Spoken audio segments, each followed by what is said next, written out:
Hello everyone. Today we are discussing some other important MCQs for MCRE.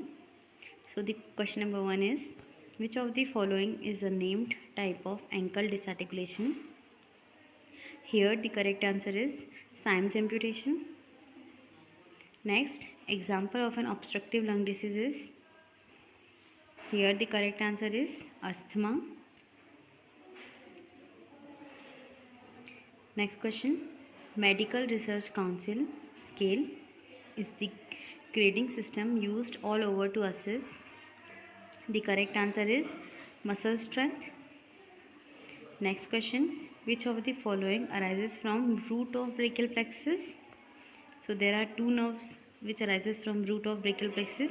So here the correct answer is both A and B. Next question is, the most common type of cerebral palsy is? Correct answer is C, spastic cerebral palsy. Next question is, in eccentric muscle contraction, muscle fiber, correct answer here is increase in length. All are exteroceptive sensations except, correct answer is D, position.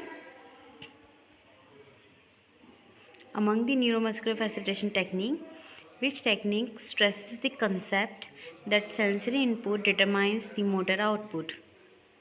So this statement was given by Roots approach. So the correct answer here is option A. Thank you.